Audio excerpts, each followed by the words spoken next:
DXB today. A big focus on the art of cinema for us here, and we're looking at, well, film the world over. Yeah, award season is upon us, as we were discussing a little earlier on, but it's not just stateside. There's plenty of awards happening right here in the UAE, and our next guests know all about that.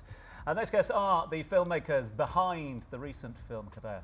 Please welcome Razan Takash and Neo Apelian. Thanks so much indeed for joining us. Really kind of you. Thank you for having us. Both join us.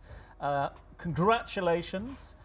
The Best of the Fest at the Holly Shorts Dubai Film Festival 2025. Loving the name.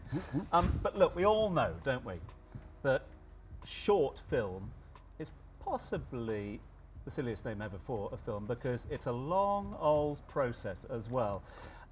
Given the awards, what does that mean for you both in terms of recognition of all the hard work, all the effort that's gone into the short? I mean, this was an 8-year journey, definitely not short. Not short at all. And just from the process of developing the film early on, we started writing the script and the concept in 2017. For a few years, we worked on that script, trying to get it off the ground. And then it took a really long time to get the film financed, and it was financed by the supportive community and a successful crowdfunding campaign, and then actually going and shooting the film. It was a long journey. The editing process was done in 5 countries at the same time, so that was also crazy. We were doing editing in Egypt, and in Estonia, and in Portugal, and in Jordan.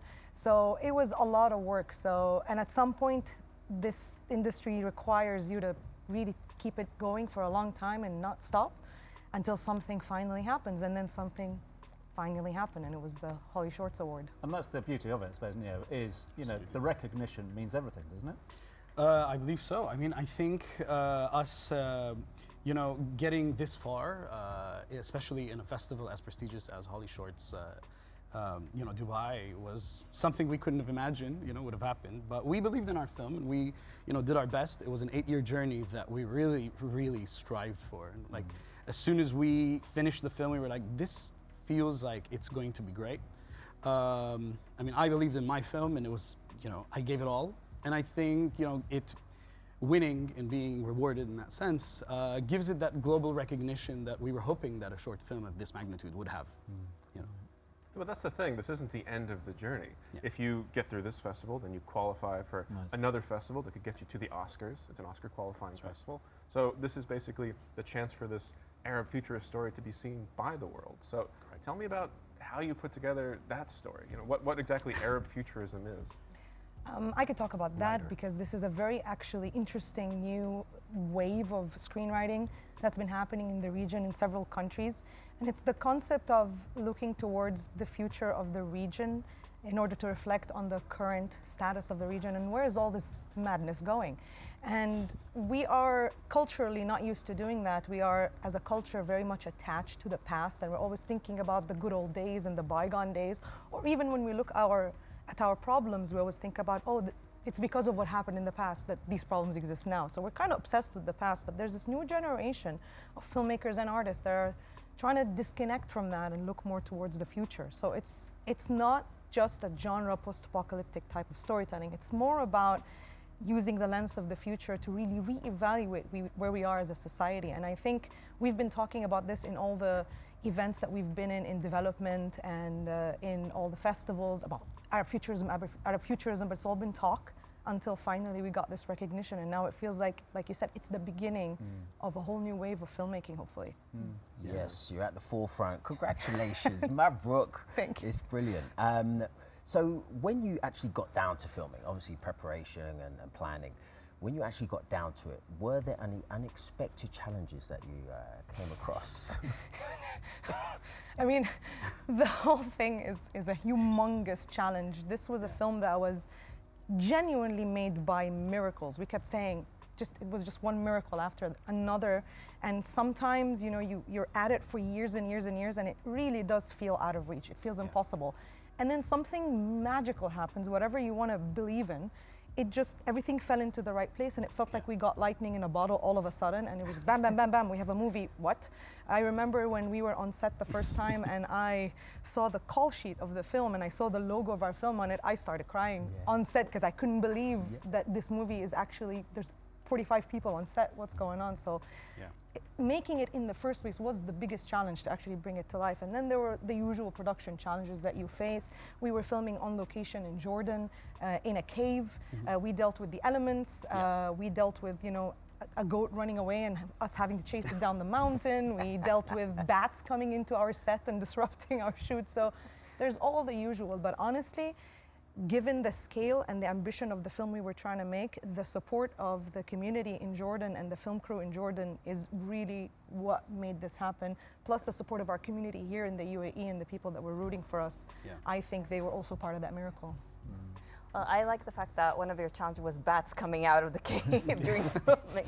But I actually love the story behind the creation of your film, because we were talking before about funding and how funding is so hard to find, but this film was community funded. So you had support from the community itself. It's the first time I've heard a film being made thanks to the community's support. So can you tell us about that, and how was that journey for you? I think initially, before we started going into production, we were thinking of ways to get the film off the ground. And before we actually started getting all the support that we later got, we just approached the community, and we started a crowdfunding campaign. I think Raz can talk a little more about that, but I think it was that initial boost that we wanted to make. The film was impossible until we got any kind of financing in place. And of course, we followed the usual routes. But the concept of the film is very different and unique, so it was very hard to get it off the ground through the usual typical routes. So then we're like, you know what, let's go through the back door.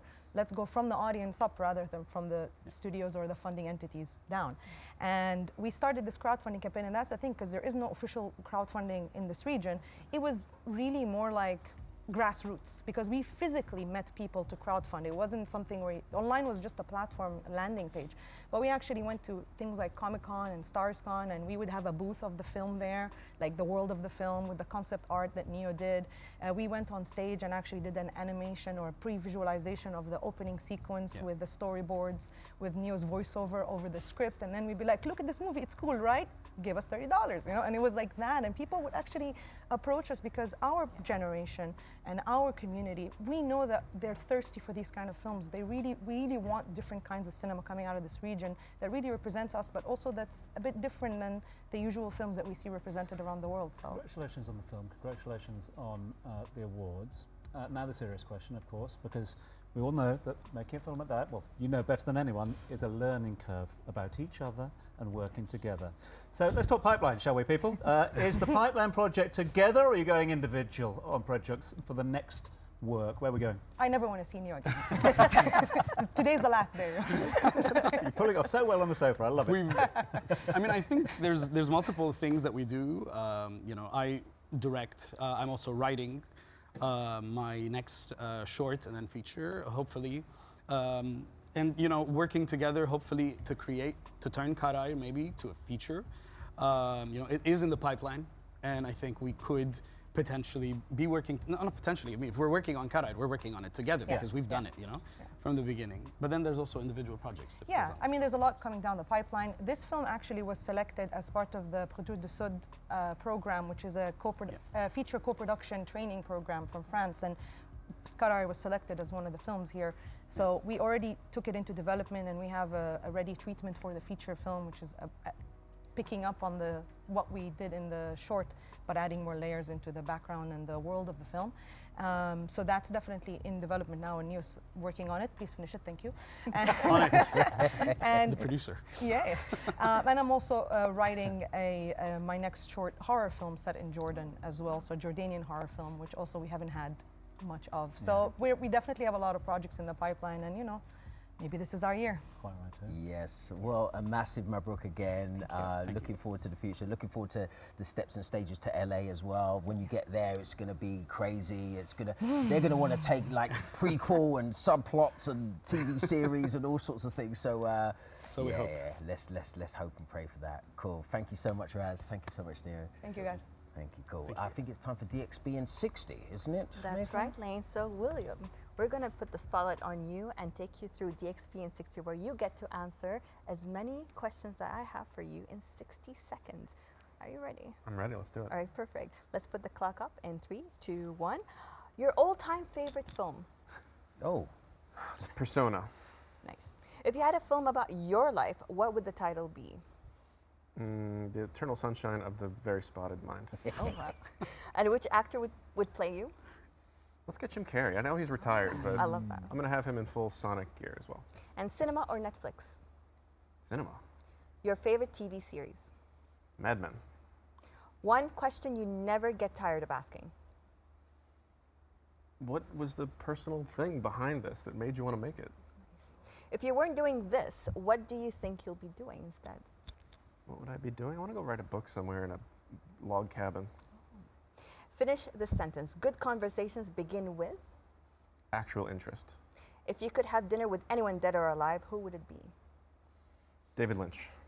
Do you have something you want to tick off your bucket list in 2026? Yeah, I want to talk to Timothy Chalamet about Dune 3. Fingers crossed. And finally, why Dubai? Why Dubai? It's the most international cosmopolitan place in the world. Everyone's here. So of course I want to be here too. Well, you did great. You answered everything in 60 Best seconds, and we answers still had of some the more. season, I would say. William, can't thank you enough. Thanks for guest co-hosting for us today. Really pleasure. appreciate it. All the best. Hope you survive award season Yeah. this season. Enjoy that one, and thanks again for joining us. And Razan, thank you very much indeed. All the best with the future projects, and of course the existing one, and awards coming up as well. So thank you so much indeed for all you're doing as well.